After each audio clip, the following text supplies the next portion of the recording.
Very good morning dear students. આપણે last 2 લેક્ચરથી topic number 1.10.1 પર ડિસ્કશન કરી રહેલા છે કે જે ટોપિક સીમિત પ્રક્રિયક, જેને જ મર્યાદિત પ્રક્રિયક કહેવાય અને જેને જ લિમિટિંગ રિએજન્ટ કહેવાય, અને એક્સેસિવ રિએજન્ટ એટલે કે પ્રક્રિયા દરમિયાન કોઈ એક પ્રક્રિયા પામ્યા વગરનો બાકી રહે અને જે વધુ માત્રામાં હાજર હોય તેને એક્સેસિવ રિએજન્ટ કહેવાય. તેના રિલેટેડ ડિસ્કશન કરી રહેલા હતા. આપણે થિયરી સમજી લીધી. 2 કે 3 ઉદાહરણ દ્વારા જુદા જુદા લિમિટિંગ રિએજન્ટ, એક્સેસિવ રિએજન્ટ અને નિપજનું પ્રમાણ કેવી રીતે ફાઇન્ડ કરાય તેના રિલેટેડ જોયું. હવે આજે જે આપણી ટેક્સ્ટબુકના જે એક્સરસાઇઝ જે છે અને એક એક્ઝામ્પલ છે તેને આપણે ડિટેલમાં લર્ન કરશું. એટલે લાસ્ટમાં આજે આપણે એલઆર અને ઈઆરનો કન્સેપ્ટને વાઇન્ડ અપ કરશું. સૌપ્રથમ ટોપિકને સ્ટાર્ટ કરવા પહેલાં આપણી પાસે શું ક્લિયર હોવું જોઈએ કે લિમિટિંગ રિએજન્ટ અને એક્સેસિવ રિએજન્ટ નક્કી કેવી રીતે કરી શકાય. પહેલો કન્સેપ્ટ એ છે. તો લિમિટિંગ રિએજન્ટ અને એક્સેસિવ રિએજન્ટ કે અહીંયા જેટલા બી મુદ્દા મેં લાસ્ટ લેક્ચરમાં પણ એકદમ એન્ડમાં, વિડીયોના એન્ડમાં સમજાવેલું હતું. તો પહેલાં તો જે કોમ્પિટિટિવની એક્ઝામમાં ક્વેશ્ચન જે પૂછાય છે તો લિમિટિંગ રિએજન્ટ શોધો અને જે આપણું જે reagent which is in access amount તો તેના રિલેટેડ ક્વેશ્ચન પૂછાય. તો એ એલઆર અને ઈઆર નક્કી કરવા માટે પહેલાં આપણે ગુણોત્તર શોધવાનો. એ ગુણોત્તર કેવી રીતે શોધાય કે પ્રક્રિયકનો લીધેલ જથ્થો જે ન્યુમેરિકલમાં સંખ્યા દર્શાવેલી હોય તે ડિવાઇડેડ બાય પ્રક્રિયકનો તત્વયોગમિતીય જથ્થો, જે આપણને બેલેન્સ કેમિકલ ઇક્વેશનના જે સ્ટોઇક્યોમેટ્રિક કોએફિશિયન્ટ એટલે તત્વયોગમિતીય સહગુણકને આધારે ખબર પડે. તો આ ગુણોત્તર જેનો નાનો મળે તે આપણો લિમિટિંગ રિએજન્ટ છે અને આ ગુણોત્તર જેનો મોટો મળે તે આપણો જે રિએજન્ટ એક્સેસ અમાઉન્ટમાં છે એક્સેસિવ રિએજન્ટ તેના બેઝ પરથી ખબર પડે. એટલે ન્યુમેરિકલની શરૂઆત અહીંયાથી થાય. જો તમે અહીંયા રોંગ કરશો, આ સ્ટેપ તમારું ખોટું આવશે તો આના પછીનો આખો ન્યુમેરિકલ તમારો રોંગ થશે. એટલે પહેલાં એલઆર અને ઈઆર શોધવાનું. એ પરફેક્ટ ફાઇન્ડ થઈ જાય ત્યારબાદ જે આ પ્રકારના ન્યુમેરિકલ્સમાં જે છે તો નિપજની ગણતરી કમ્પલસરી લિમિટિંગ રિએજન્ટ સીમિત પ્રક્રિયકને આધારે જ કરી શકાય, નહીં કે એક્સેસિવ રિએજન્ટને આધારે. બિકોઝ એક વખત લિમિટિંગ રિએજન્ટ પ્રક્રિયામાં વપરાઈ જાય છે ત્યારબાદ એક્સેસિવ રિએજન્ટનો વધુ પડતો અમાઉન્ટ કોઈપણ જાતનો નિપજ ઉત્પન્ન કરવા માટે કાર્યક્ષમ નથી. માટે નિપજની ગણતરી એ કમ્પલસરી લિમિટિંગ રિએજન્ટને આધારે જ નક્કી કરી શકાય. અને પ્રક્રિયા દરમિયાન ઉત્પન્ન થતી નિપજનું પ્રમાણ કેવી રીતે ફાઇન્ડ કરાય? તો નિપજનો તત્વયોગમિતીય જથ્થો છેદમાં લિમિટિંગ રિએજન્ટનો તત્વયોગમિતીય જથ્થો ગુણ્યા લિમિટિંગ રિએજન્ટનો લીધેલ જથ્થો. મેં તમને આ સૂત્ર કમ્પલસરી યાદ રાખવા કીધેલ છે. આ સૂત્ર યાદ રાખશો એટલે આ કન્સેપ્ટના બેઝ પર તમે 20, 50, 500 numerical at a time solve કરી શકો. પછી એક્સેસિવ રિએજન્ટ કે જે પ્રક્રિયા દરમિયાન વધુ માત્રામાં હાજર હોય, જેનો અમુક જ જથ્થો લિમિટિંગ રિએજન્ટ સાથે પ્રક્રિયા કરે અને જે પ્રક્રિયા દરમિયાન એનો અમુક જથ્થો વપરાયા વગરનો બાકી રહે, બરાબર, તો તેને એક્સેસિવ રિએજન્ટ કહેવાય. તો તેનો જથ્થો કોને આધારે નક્કી કરી શકાય? તે કમ્પલસરી એલઆરને આધારે નક્કી કરી શકાય. બિકોઝ એલઆર જેટલો વપરાશે તેની સાથે એટલી માત્રામાં જ એક્સેસિવ રિએજન્ટનો અમુક ભાગ પ્રક્રિયા કરશે તે વપરાશે અને બાકીનો એક્સેસિવ રિએજન્ટનો જે ભાગ છે તે વપરાયા વગરનો બાકી રહેશે. તો એમ એક્સેસિવ રિએજન્ટનો પ્રક્રિયા પામેલ જથ્થો વપરાયેલ જથ્થો નક્કી કરવો હોય તો આ બંને સૂત્રની જેમ જ ઉપરનું જે સૂત્ર છે ત્યાં જે નિપજ છે તેની જગ્યાએ એક્સેસિવ રિએજન્ટ મૂકી દેવાનું. બાકીનું આખું સૂત્ર કેવું છે? સમાન છે. એટલે તમને આ સૂત્ર આવડે તો ડેફિનેટલી આ સૂત્ર તમને આવડી જ જાય છે કે એક્સેસિવ રિએજન્ટનો તત્વયોગમિતીય જથ્થો લિમિટિંગ રિએજન્ટનો તત્વયોગમિતીય જથ્થો ગુણ્યા લિમિટિંગ રિએજન્ટનો લીધેલ જથ્થો. અને લાસ્ટ વન જે છે તો તે એક્સેસિવ રિએજન્ટનો વપરાયા વગરનો બાકી રહેલો જથ્થો નક્કી કરવો હોય તો એક્સેસિવ રિએજન્ટનો જે શરૂઆતમાં જેટલો જથ્થો લીધેલો હોય તેમાંથી એક્સેસિવ રિએજન્ટનો પ્રક્રિયા પામેલ ઓર વપરાયેલ જથ્થો જે આપણે આ સ્ટેપમાં શોધ્યો છે તે બાદ કરીએ તો એક્સેસિવ રિએજન્ટનો વપરાયા વગરનો બાકી રહેલ જથ્થો મળી જાય.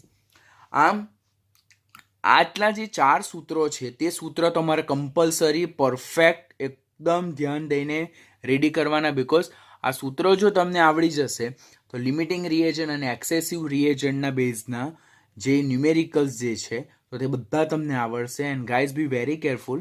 જે નીટની એક્ઝામ જે છે, જે કોમ્પિટિટિવની એક્ઝામ જે છે, તેમાં આ ટોપિકના બેઝ પર પ્રીવિયસ યરમાં રિપીટેડલી મેની ટાઈમ્સ ક્વેશ્ચન પૂછાઈ ચૂક્યા છે. તો કાળજી રાખશું, ટોપિક બહુ ઇઝી છે. ખાલી આટલા 4 સૂત્રને આપણે ધ્યાનથી યાદ રાખવાના છે ને 4 સૂત્ર આપણને યાદ રહી જાય એટલે ન્યુમેરિકલ આપણા એકદમ ઇઝી થઈ જશે. તો હવે આપણે ટેક્સ્ટબુકના ઉદાહરણનું એક ન્યુમેરિકલ્સ બાકી છે અને ટેક્સ્ટબુકની એક્સરસાઇઝનો એક આપણે કર્યો છે ને બીજો આપણે સોલ્વ કરવાનો બાકી છે. તેના તરફ આગળ વધીએ. આપણને ટેક્સ્ટબુકમાં ઉદાહરણ નંબર 1.5 જે પેજ નંબર 19 પર આપેલું છે કે તેમાં એમ આપ્યું છે કે 50 કિલોગ્રામ ડાયનાઇટ્રોજન વાયુએ અને 10 કિલોગ્રામ ડાયહાઇડ્રોજન વાયુને NH3 વાયુ મેળવવા માટે મિશ્ર કરવામાં આવે છે. તો ઉત્પન્ન થયેલા એમોનિયા વાયુની ગણતરી કરો અને પ્રક્રિયા ન પામેલ પ્રક્રિયકનો કેટલો જથ્થો બાકી રહેશે તે જણાવો. હવે આ તો આપણે કન્સેપ્ટ અત્યારે શીખીએ છીએ એટલે આપણે અહીંયા જોઈ લીધું કે આપણું અહીંયા LR અને ERનો કન્સેપ્ટ છે. પણ ઘણી વખત દાખલો વાંચતા અહીંયા આપણે એક શબ્દ જોઈએ કે જો અને પ્રક્રિયા ન પામેલ પ્રક્રિયકનો કેટલો જથ્થો, એટલે તરત જ આપણને ક્લિક થવું જોઈએ કે આ LR અને ERનો કન્સેપ્ટ છે. અને તો બી નહીં ઝબકે તો જ્યારે 2 પ્રક્રિયકનો જથ્થો આપેલો હોય ને એના બેઝ પરથી નિપજના જથ્થાની ગણતરી કરવાની હોય તો ત્યારે આપણે વિચારવાનું કે આ LR અને ERને લગતો કન્સેપ્ટ હોઈ શકે. તો હવે આપણે આગળ વધીએ. તો પહેલાં આપણે સ્ટેપ લખીએ કે સ્ટેપમાં શું છે. ડાયનાઇટ્રોજન વાયુ એ ડાયહાઇડ્રોજન વાયુ સાથે પ્રક્રિયા કરીને એમોનિયા વાયુ ઉત્પન્ન કરે છે. હવે પ્રક્રિયા દરમિયાન લીધેલ જથ્થો કેટલો છે? તો ડાયનાઇટ્રોજન વાયુનો જથ્થો આપણને કેટલો આપેલો છે? 50 કિલોગ્રામ છે. અને ડાયહાઇડ્રોજનનો કેટલો આપેલો છે? 10 કિલોગ્રામ આપેલો છે. હવે 50 કિલોગ્રામ એટલે 50 × 10³ ગ્રામ અને 10 કિલોગ્રામ એટલે 10 × 10³ ગ્રામ. તો that is 50,000 gram and that is 10,000 ગ્રામ. આપણે જથ્થો શેમાં લીધો? આપણે ગ્રામમાં લીધો. લીધેલ જથ્થો ગ્રામમાં. શા માટે ગ્રામમાં? બિકોઝ આપણી ગણતરી જે હોય તત્વયોગમિતીય ગુણોત્તર પરથી મળતી જે માહિતી જે હોય તો તે આપણે ગ્રામમાં લેતા હોઈએ એટલે આપણી ગણતરીને સરળ બનાવવા માટે આ લીધેલ જથ્થો છે. હવે તત્વયોગમિતિ માહિતી પરથી શું મળે? તો તત્વયોગમિતીય જથ્થો જો જોઈએ આપણે તો અહીંયા 1 મોલ ડાયનાઇટ્રોજન વાયુ છે અને અહીંયા 3 મોલ ડાયહાઇડ્રોજન વાયુ છે. 1 મોલ ડાયનાઇટ્રોજન વાયુ, હવે નાઇટ્રોજનનું પરમાણ્વીય દળ 14 એટલે અહીંયા 14 × 28 તો 28 ગ્રામ ડાયનાઇટ્રોજન છે અને અહીંયા 1 મોલ એટલે કે 2 ગ્રામ તો 3 × 6 ગ્રામ ડાયહાઇડ્રોજન વાયુ. હવે અહીંયા આ તત્વયોગમિતીય જથ્થો છે. હવે અહીંયા ડાયનાઇટ્રોજન અને ડાયહાઇડ્રોજનનો રેશિયો જો 50,000 × 10,000 એટલે 5:1 રેશિયો છે અને અહીંયા રેશિયો જે છે તો તે 28:6 રેશિયો છે.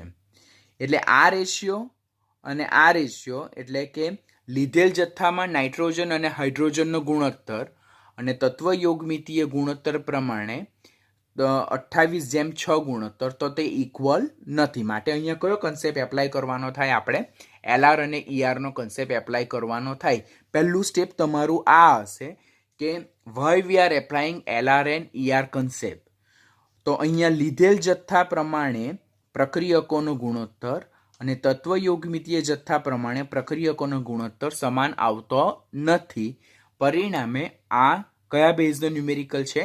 LR અને ERને લગતો ન્યુમેરિકલ્સ છે. તો LR અને ERને લગતો ન્યુમેરિકલ્સ હોય તો એમાં પહેલી જ સ્ટેપ શું આવે કે પહેલું સ્ટેપ જે આવશે તો તે છે LR અને ER નક્કી કરો. LR પ્લસ ER નક્કી કરવું. પહેલું સ્ટેપ આપણું આ આવશે.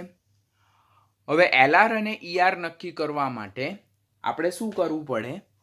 પહેલા રેશિયો શોધવો પડે.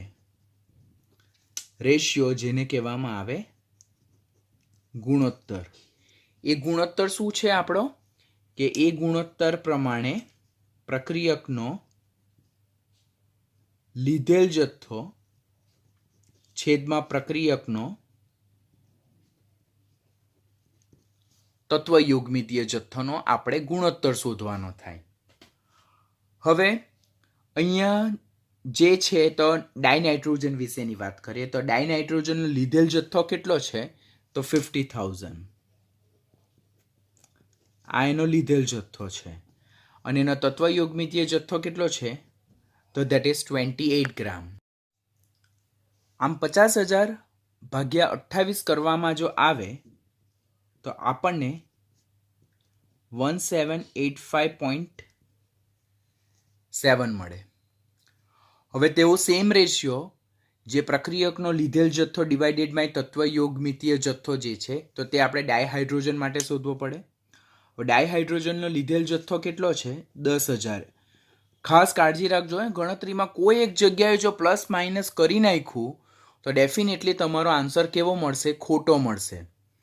તો લીધેલ જથ્થો એટલે જે આપણને ન્યુમેરિકલમાં વેલ્યુ આપેલી છે તે, અને તત્વયોગમિતીય જથ્થો એટલે જે ઇક્વેશન બેલેન્સ થયા બાદ આપણને જે તત્વયોગમિતીય સહગુણક એટલે કે સ્ટોઇકિયોમેટ્રિક કોએફિશિયન્ટ જે મળે છે તેના આધારે આપણે આ જે તત્વયોગમિતીય જથ્થો નક્કી કરવાનો. તો અહીંયા 10,000 ભાગ્યા 6 કરવાનું તો આપણને 166.67 મળે.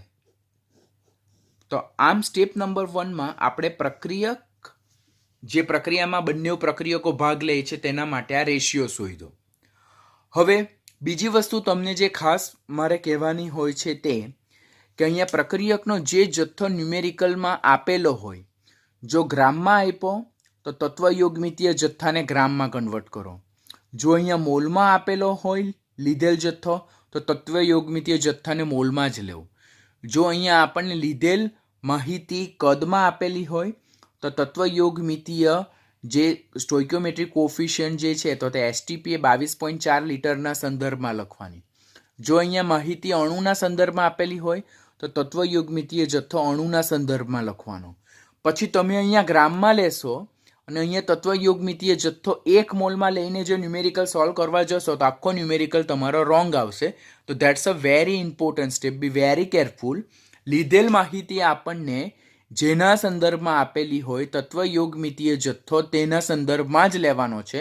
પછી અહીંયા કદ આપેલું હોય ને તમે અહીંયા મોલ અને વજનના સંદર્ભમાં જો માહિતી લઈને ન્યુમેરિકલ અગાડી સોલ્વ કરશો તો એ માહિતી તમારી રોંગ થશે.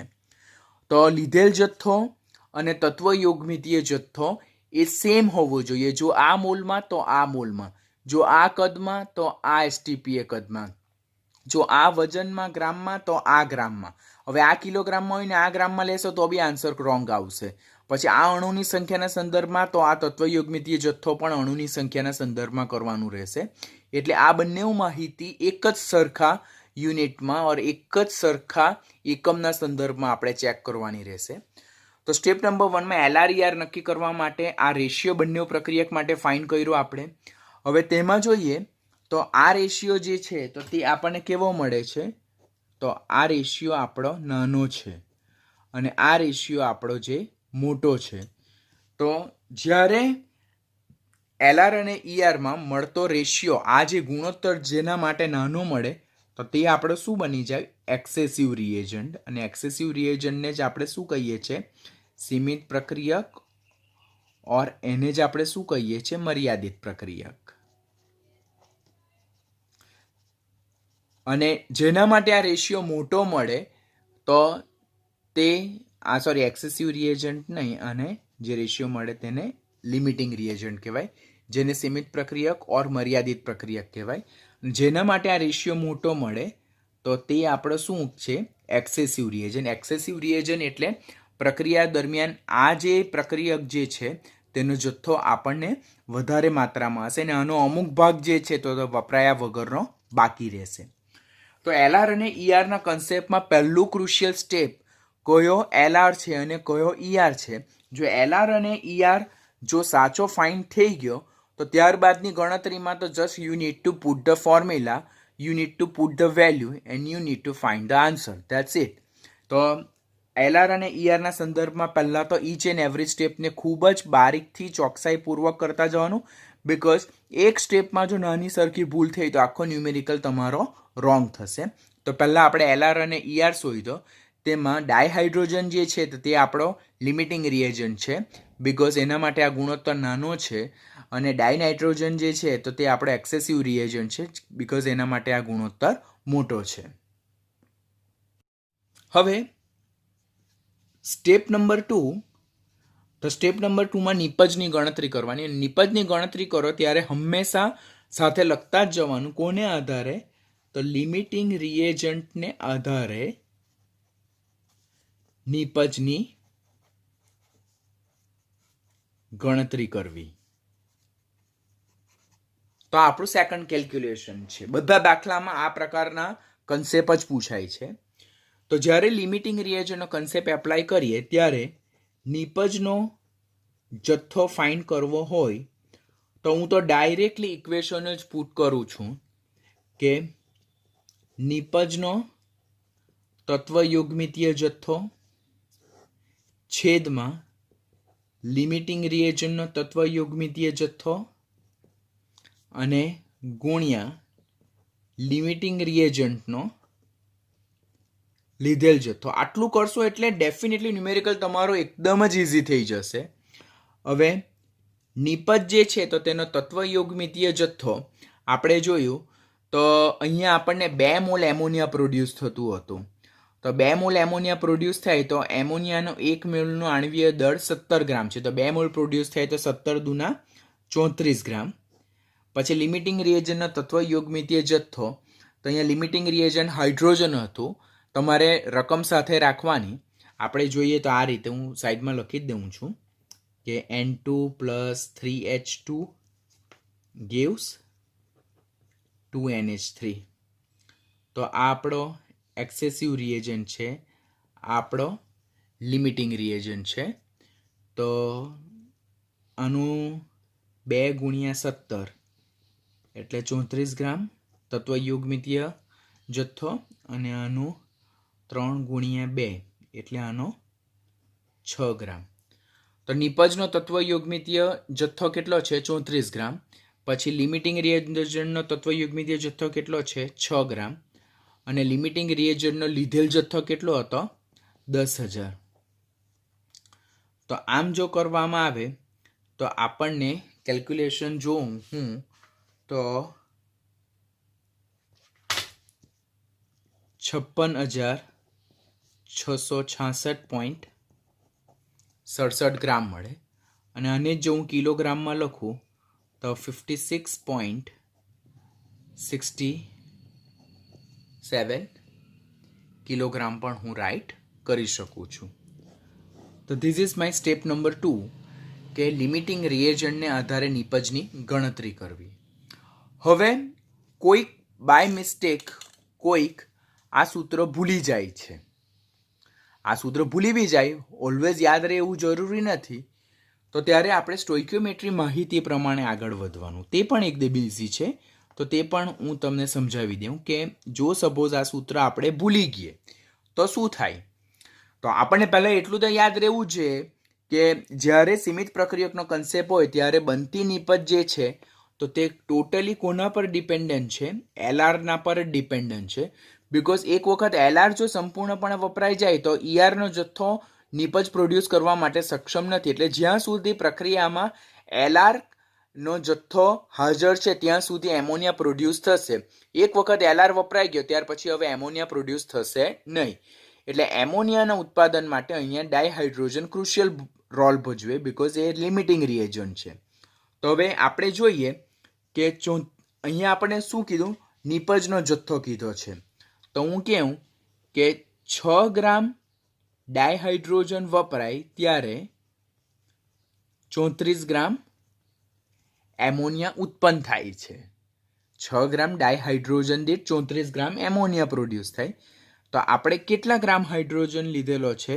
10 કિલોગ્રામ. એટલે કે 10,000 ગ્રામ જો ડાયહાઇડ્રોજન લેવામાં આવે તો કેટલા ગ્રામ એમોનિયા પ્રોડ્યુસ થાય? તો તે છે 10,000 ગુણ્યા 34 અને ડિવાઇડેડ બાય 6. હવે આ સ્ટેપ જે છે, આ સ્ટેપ અને આ step, is it not same? Is it same? તો એવરી ટાઈમ તમારે આ યાદ રાખવું એના કરતાં આ યાદ રાખવું તમારા માટે વધારે સરળ રહેશે. મને ખબર છે સ્ટુડન્ટ્સ કે વર્ષોથી તમે કઈ જગ્યાએ ભૂલ કરો છો. તમે તો પહેલી ભૂલ અહીંયા છે ને, લિમિટિંગ રિએજન્ટની જગ્યાએ એક્સેસિવ રિએજન્ટને આધારે જ ગણતરી કરશો ને તમારો આન્સર સેટ નહીં થશે. ક્વેરીમાં પણ તમે એ જ વસ્તુ વારંવાર પૂછશો. એટલે better way you go through the ઇક્વેશનને 10 વખત રાઇટ કરો, રિમેમ્બર કરો, મેમરાઇઝ કરો, રિકોલ કરો, ઓર તમે પછી એ જો ભૂલી જતા હો તો તમે આ રીતે સ્ટેપમાં આગળ વધો. તો આ સ્ટેપ નંબર 2 હતું કે જેમાં આપણે એલઆરને આધારે નિપજની ગણતરી કરી. સ્ટેપ નંબર 3, તો તે એલઆરને આધારે એક્સેસિવ રિએજન્ટનો વપરાયેલ જથ્થો શોધવો. એટલે આપણને ન્યુમેરિકલમાં શું આપેલું હોય કે એક્સેસિવ રિએજન્ટનો કેટલો જથ્થો પ્રક્રિયા દરમિયાન વપરાયેલ છે. તો એના માટે પણ આપણે એક્સેસિવ રિએજન્ટનો પ્રક્રિયા પામેલ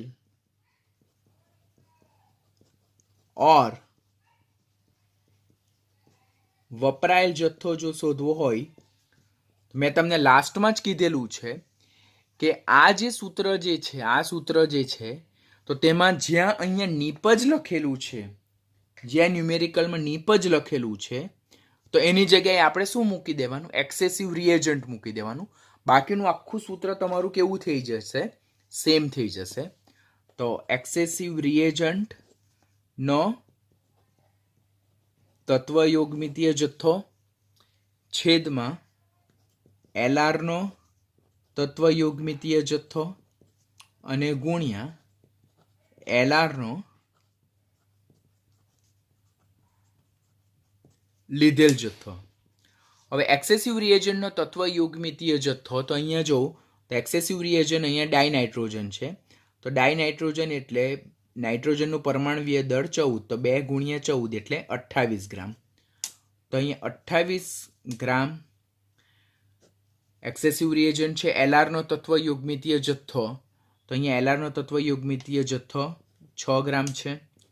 અને અહીંયા એલઆરનો આપણે લીધેલ જથ્થો ઉપર બી જોયું કે 10,000 લીધેલ જથ્થો છે, તો તે 10,000, તો તે 28 ગુણ્યા 10,000 ભાગ્યા 6.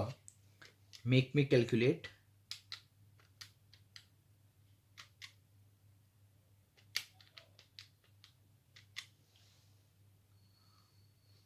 તો એના બેઝ પરથી જો આપણે જોઈએ તો 46,666.67 ગ્રામ, 46,667 ગ્રામ ડાયહાઇડ્રોજન જે એક્સેસિવ રિએજન્ટ જે છે, તો તે પ્રક્રિયા દરમિયાન શું થયું હશે? વપરાયેલ હશે. તો એમાં પણ ડાયરેક્ટ તમારે આ સૂત્ર જ એપ્લાય કરવાનું છે. અને સૂત્ર એપ્લાય કરતા જો નહીં આવડે, તમે ભૂલી જાઓ છો, તો એમાં પણ સેકન્ડ મેથડમાં આપણે કેવી રીતે જઈએ કે 6 ગ્રામ લિમિટિંગ રિએજન્ટ એટલે કે ડાયહાઇડ્રોજન હોય ત્યારે એની સાથે પ્રક્રિયા પામેલ ડાયનાઇટ્રોજનનો કેટલો જથ્થો? 28 ગ્રામ. લખીએ સ્ટેપ. 6 ગ્રામ હાઇડ્રોજન સાથે પ્રક્રિયા પામેલ નાઇટ્રોજનનો જથ્થો એ 28 ગ્રામ છે. તો આપણે પ્રક્રિયા દરમિયાન કેટલા ગ્રામ હાઇડ્રોજન લીધો? 10,000 ગ્રામ સાથે નાઇટ્રોજનનો કેટલો જથ્થો પ્રક્રિયા પામે?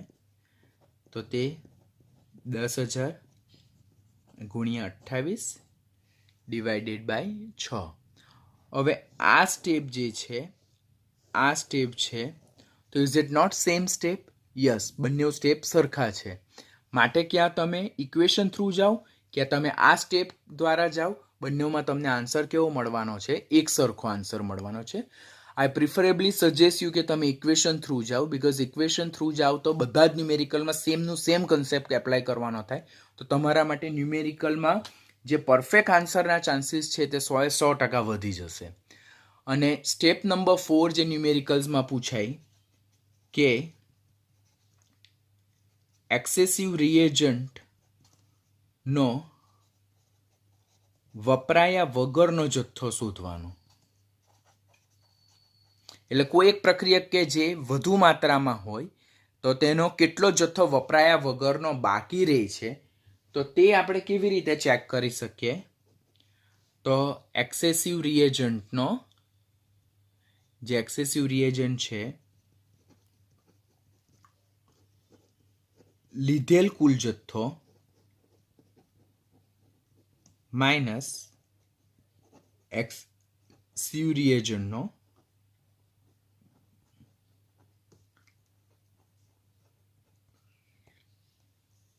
વપરાયેલ જથ્થો. હવે આપણે એક્સેસિવ રિએજન્ટનો લીધેલ કુલ જથ્થો કેટલો હતો? પ્રક્રિયામાં આપણે એક્સેસિવ રિએજન્ટનો કેટલો જથ્થો લીધેલો હતો? તો 50,000 લીધેલો હતો, 50,000 ગ્રામ.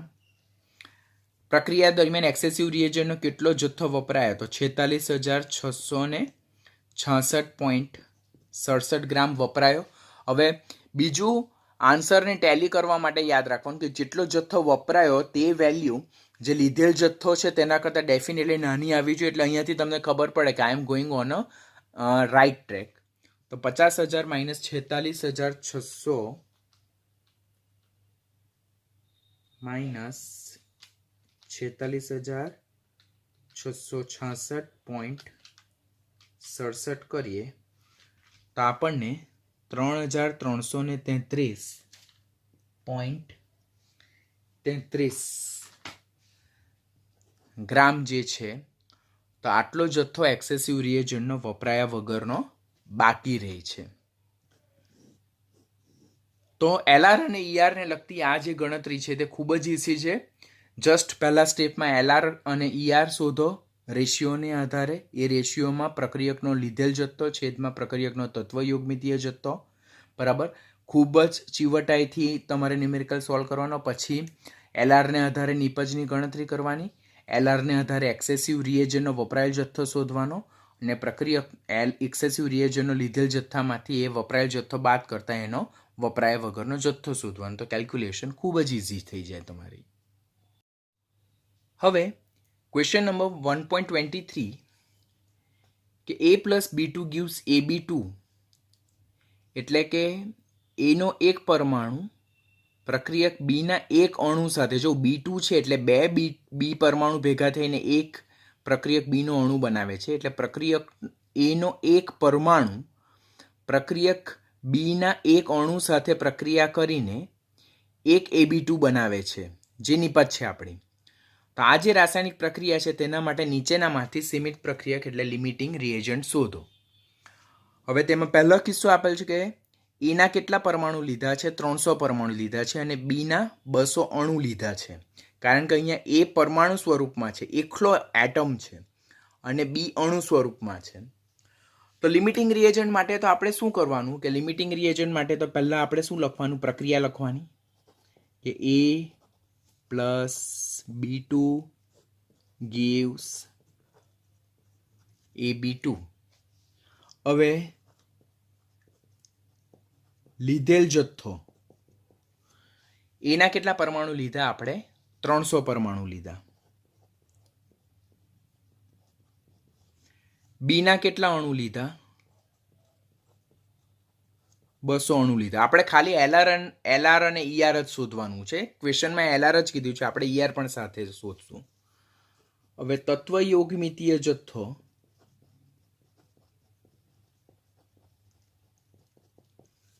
તો આનો કેટલા પરમાણુ છે? 1. જો અગાડી કોએફિશિયન્ટ 1 છે એટલે આનો 1 પરમાણુ, અને આની અગાડી પણ 1 એટલે આનો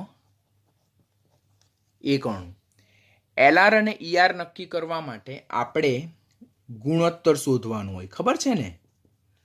ગુણોત્તર એટલે લીધેલ જથ્થો છેદમાં તત્વયુગ્મિતીય જથ્થો. એટલે અહીંયા 300/1 કરતાં આપણને 300 મળે અને અહીંયા 200/1 કરતાં આપણને 200 મળે. તો આ જે ક્વોન્ટિટી છે તે વધારે છે. તો જ્યારે વધારે ગુણોત્તર જેનો વધારે આવે તો તે આપણું શું બની જાય? એક્સેસિવ રિએજન્ટ બની જાય. અને જેમાં ગુણોત્તર નાનો બને તે આપણું શું બની જાય? લિમિટિંગ રિએજન્ટ મળી જાય. તો ધેટ ઇઝ કન્સેપ્ટ નંબર 1. હવે એમાં જ બીજો ક્વેશ્ચન શું આપ્યો છે આપણને કે 2 mall A plus 3 mall B પ્રક્રિયા કરે છે, તો LR અને ER શોધો. ફરીથી પ્રક્રિયા લખવાની. A plus B2 gives AB2. Same બધી વસ્તુ લખવાની.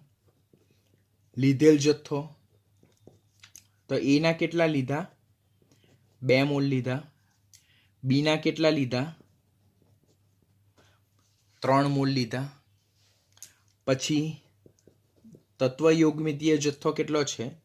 તો આની અગાડી કંઈ નથી તો આપણે કન્સિડર કરવાનું 1 મોલ. આની અગાડી કંઈ નથી તો આપણે કન્સિડર કરવાનું 1 મોલ. ને ગુણોત્તર શોધવાનો. ગુણોત્તર હવે હું લખતો નથી. ગુણોત્તર શું? લીધેલ જથ્થો ડિવાઇડેડ બાય તત્વયોગમિતીય જથ્થો. એટલે 2/1 તો ધેટ ઇઝ 2 and 3/1 તો ધેટ ઇઝ 3. તો અહીંયા 3 એ મોટી ક્વોન્ટિટી મળી આપણને. તો એ મોટી ક્વોન્ટિટી મળી માટે એ આપણું શું બનશે? એક્સેસિવ રિએજન્ટ મળે. 2 આપણી નાની ક્વોન્ટિટી મળી એટલે એ આપણું લિમિટિંગ રિએજન્ટ મળશે. એમાં જ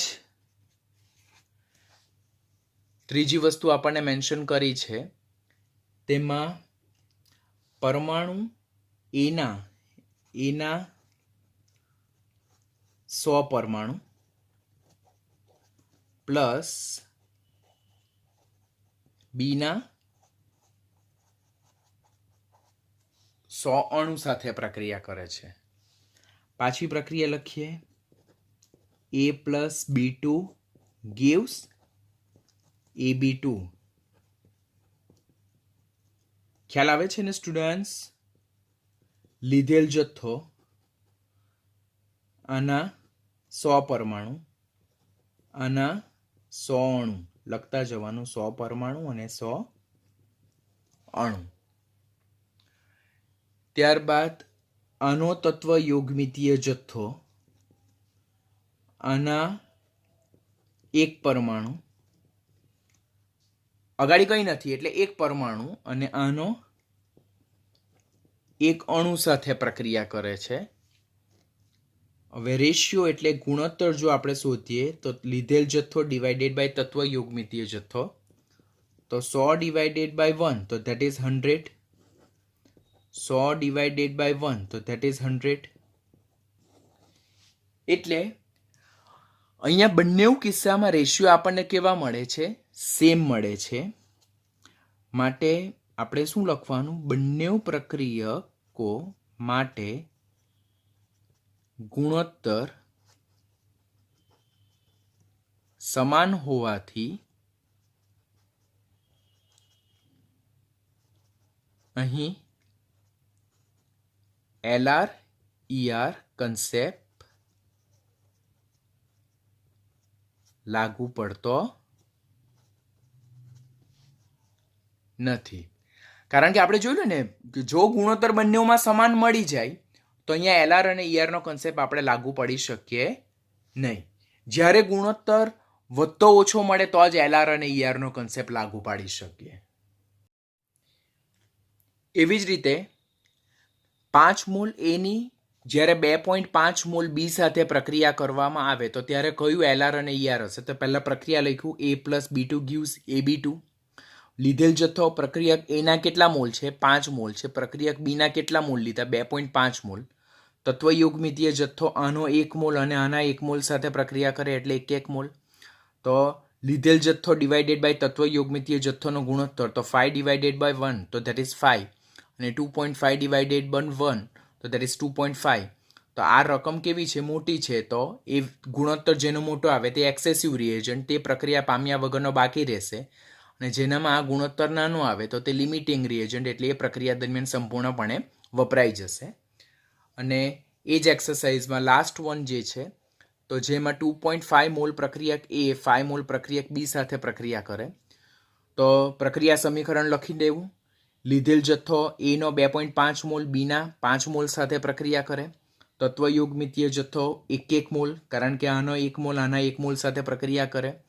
ગુણોત્તર લીધેલ જથ્થો ડિવાઇડેડ બાય તત્વયુગ્મિતીય જથ્થો કરવામાં આવે તો 2.5 ડિવાઇડેડ બાય 1 તો ધેટ ઇઝ 2.5 અને 5 ડિવાઇડેડ બાય 1 તો ધેટ ઇઝ 5. આ ગુણોત્તર મોટો છે માટે એ એક્સેસિવ રિએજન્ટ છે, અને આ ગુણોત્તર નાનો છે માટે આ લિમિટિંગ રિએજન્ટ છે. તો આ રીતે લિમિટિંગ રિએજન્ટ અને એક્સેસિવ રિએજન્ટના કન્સેપ્ટ આપણે સોર્ટ આઉટ કરી શકીએ. હવે લાસ્ટ એક્સરસાઇઝ 1.4 કે કાર્બન ડાયોક્સાઇડનો નીચે આપેલી પરિસ્થિતિમાં જથ્થો ગણો. કે 1 મોલ કાર્બનનું હવામાં દહન થાય છે ત્યારે, તો પહેલાં આપણે ઇક્વેશન રાઇટ કરીએ કે C plus O2 give CO2 solid gas. ખ્યાલ હોય તો લખવાનું, નહીં ખ્યાલ હોય તો કંઈ વાંધો નહીં. હવે આ સમીકરણ બેલેન્સ જ છે. 1 કાર્બન 2 ઓક્સિજન 2 ઓક્સિજન. તો આનો 1 મોલ જથ્થો આના 1 મોલ જથ્થા સાથે પ્રક્રિયા કરીને આનો 1 મોલ જથ્થો ઉત્પન્ન કરે છે. એટલે કે આનો 12 ગ્રામ જથ્થો આના 32 ગ્રામ સાથે પ્રક્રિયા કરીને આનો 44 ગ્રામ જેટલો જથ્થો ઉત્પન્ન કરે છે. હવે અહીંયા આપણને જે રકમ આપી છે તે રકમમાં શું કીધું છે કે કેટલા મોલ કાર્બનનું દહન થાય છે? તો 1 મોલ કાર્બનનું હવામાં દહન થાય. તો અહીંયા કાર્બનના જથ્થો કેટલો? 1 મોલ. તો ત્યારે 1 મોલ કાર્બનનું ઓક્સિજનની હાજરીમાં દહન થાય તો 1 મોલ કાર્બન ડાયોક્સાઇડ પ્રોડ્યુસ થાય.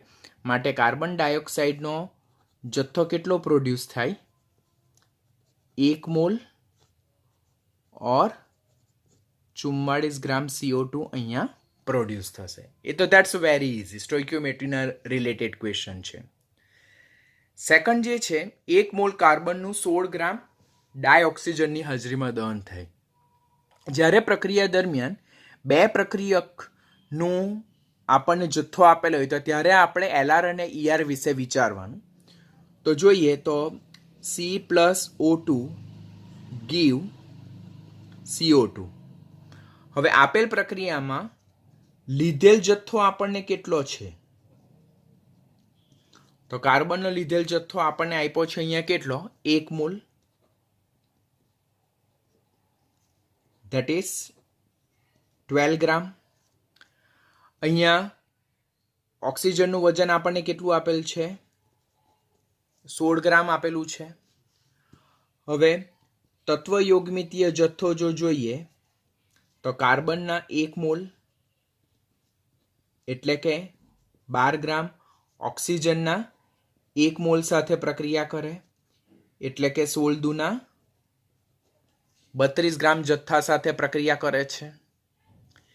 ખ્યાલ આવે છે તમને કે 1 મોલ કાર્બનનું જ્યારે 16 ગ્રામ ડાયઓક્સિજનની હાજરીમાં દહન થાય તો ત્યારે કાર્બન ડાયોક્સાઇડનો કેટલો જથ્થો પ્રોડ્યુસ થાય? તો જ્યારે 2 પ્રક્રિયકનું વજન આપેલું હોય અને નિપજનો જથ્થો આપણે ફાઇન્ડ કરવાનો હોય તો ત્યારે LR-ERના કન્સેપ્ટ વિશે વિચારવાનું. પહેલાં આપણને પ્રક્રિયકનો જેટલો જથ્થો આપેલો હોય તે નીચે લખવાનું. તો અહીંયા 1 મોલ કાર્બન એટલે 12 ગ્રામ, અહીંયા 16 ગ્રામ ઓક્સિજન છે તો અહીંયા મેં 1 મોલના 12 ગ્રામ લખ્યા, બીકોઝ બંને પ્રક્રિયકનું વજન આપણે કન્સિડર કરીએ છીએ ગણતરીને ઇઝી બનાવવા માટે. તત્વયોગમિતીય જથ્થો આનો 1 મોલ એટલે આનો 12 ગ્રામ જથ્થો આના 1 મોલ એટલે કે 32 ગ્રામ જથ્થા સાથે પ્રક્રિયા કરે. હવે આપણે ગુણોત્તર એટલે શું કે લીધેલ જથ્થો ડિવાઇડેડ બાય તત્વયોગમિતીય જથ્થો. તો 12 ડિવાઇડેડ બાય 12 કરો તો આપણને મળશે 1 અને અહીંયા 16 ડિવાઇડેડ બાય 32 કરો તો 16 ડિવાઇડેડ બાય 32 દેટ ઇઝ 1/2 તો દેટ ઇઝ 0.5 મળશે. 0.5 મળે એટલે આ ગુણોત્તર નાનો છે માટે આ આપણો શું હશે? LR હશે. આ ગુણોત્તર મોટો છે એટલે આ આપણો શું હશે? ER હશે. હવે આપણે સ્ટેપ મૂકીએ. કયું ઇક્વેશન મૂકવાનું કે જેના બેઝ પરથી આપણે ગણતરી કરી શકીએ છીએ નિપજના જથ્થાની. તો નિપજના જથ્થાની ગણતરી કરવા માટે નિપજનો જથ્થો જ્યારે LR ને આધારે નક્કી કરવાનો હોય ત્યારે આપણે કયું સૂત્ર મૂકીએ છીએ કે નિપજનો તત્વયોગમિતીય જથ્થો છેદમાં LR નો તત્વયોગમિતીય જથ્થો અને ગુણ્યા LR નો લીધેલ જથ્થો. ડાયરેક્ટ આપણે ઇક્વેશન અહીંયા મૂકીએ છીએ. હવે અહીંયા નિપજનો તત્વયોગમિતીય જથ્થો કેટલો છે? તો તે છે 1 મોલ એટલે કે 44 ગ્રામ. તો અહીંયા આપણે 44 ગ્રામ. પછી LR નો તત્વયોગમિતીય જથ્થો, અહીંયા LR કોણ છે? ડાયઓક્સિજન છે, બીકોઝ એમાં ગુણોત્તર નાનો મળ્યો છે. તો એનો તત્વયોગમિતીય જથ્થો કેટલો છે? 32 ગ્રામ. આ વેલ્યુ બધી લેવામાં ખાસ કાળજી રાખજો. જો વેલ્યુમાં અહીંયા તમે 1 મોલ લીધો, અહીંયા 1 મોલ લીધો અને અહીંયા 32 ગ્રામ લીધો તો તમારો આખો ન્યુમેરિકલ રોંગ થશે. સો બી વેરી કેરફુલ. તમે આનો તત્વયોગમિતીય જથ્થો ગ્રામમાં લેવ તો આનો તત્વયોગમિતીય જથ્થો ગ્રામમાં ને આની લીધેલ ક્વોન્ટિટી પણ ગ્રામમાં જ લેવાની. આ જો મોલમાં લેવ તો આને પણ મોલમાં અને આને પણ મોલમાં જ લેવાનું રહેશે. અને LR નો લીધેલ જથ્થો, તો આ આપણો LR નો લીધેલ જથ્થો કેટલો છે? તો તે 16 ગ્રામ. તો 16 દુના 32 ને 44 ભાગ્યા 2 એટલે 22 ગ્રામ CO2 મળશે. 22 ગ્રામ એટલે ધેટ ઇઝ 0.5 મોલ CO2 મળશે. And the last and the list કે 2 મોલ કાર્બનનું 16 ગ્રામ ડાયઓક્સિજનની હાજરીમાં દહન થાય તો આપણે ઇક્વેશન લખીએ C plus O2 give CO2. હવે લીધેલ જથ્થો કેટલો છે? તો આના 2 મોલ. 2 મોલ એટલે 2 ગુણ્યા 12 એટલે 12 દુના 24 ગ્રામ. આના ઓક્સિજનનો કેટલો જથ્થો લીધો? 16 ગ્રામ જથ્થો લીધો છે. તત્વયોગમિતીય જથ્થો જો આપણે જોઈએ તો આનો 12 ગ્રામ. 1 મોલ છે ને, કાર્બનનું અહીંયા વજન કેટલું છે? જથ્થો 1 મોલ. 1 મોલ એટલે 12 ગ્રામ. ઓક્સિજન 16 દુના 32 ગ્રામ છે. અને ગુણોત્તર કેવી રીતે શોધવાનો? હવે તો ખ્યાલ છે ને, લીધેલ જથ્થો ડિવાઇડેડ બાય તત્વયોગમિતીય જથ્થો. તો 24 ડિવાઇડેડ બાય 12 કરશો તો 24 ડિવાઇડેડ બાય 12 તો 2 અને 36 આ લીધેલ જથ્થો, આ તત્વયોગમિતીય જથ્થો. 16 ડિવાઇડેડ બાય 32 તો ધેટ ઇઝ 1/2. 1/2 ધેટ ઇઝ 0.5 અને 0.5 તો that is our LR, because એ નાનો છે. આ ગુણોત્તર નાનો, તો જે ગુણોત્તર નાનો તે સીમિત પ્રક્રિયક અને જે ગુણોત્તર મોટો તે આપણો એક્સેસિવ રિએજન્ટ. એટલે આ રિએજન્ટ પ્રક્રિયક વધારે હશે, એક્સેસિવ રિએજન્ટ હશે. તો હવે તો ગણતરી ઉપરના મુજબની જ ગણતરી થાય, બીકોઝ આ પ્રક્રિયામાં ઓક્સિજન જો સીમિત પ્રક્રિયક આવ્યો તો ડેફિનેટલી અહીંયા આપણે પ્રક્રિયામાં શું કે જે લીધેલ ગણતરી જે છે તો આ જ ગણતરીને આપણે ઉપરના આધારે કરી શકીએ. કે નિપજનું પ્રમાણ જાણવા માટે આપણે કયું સૂત્ર પ્લેસ કરવાનું? નિપજનો તત્વયોગમિતીય જથ્થો ડિવાઇડેડ બાય LR નો તત્વયોગમિતીય જથ્થો ગુણ્યા LR જે છે ગુણ્યા LR નો લીધેલ જથ્થો. ચાલો, અહીંયા નિપજનો તત્વયોગમિતીય જથ્થો કેટલો? તો અહીંયા કાર્બનના ડાયોક્સાઇડના 1 મોલ એટલે 44 ગ્રામ. 44 ગ્રામ. એલઆરનો તત્વયુગ્મિતીય જથ્થો કેટલો? એલઆર અહીંયા કોણ છે? ડાયઓક્સિજન છે. એનો તત્વયુગ્મિતીય જથ્થો કેટલો છે? 32 ગ્રામ. અને એલઆરનો લીધેલ જથ્થો કેટલો છે? 16 ગ્રામ. તો ગ્રામ ગ્રામ કેન્સલ, 16 દુના 32 અને આ 22 માટે આન્સર આપણે શું આવશે?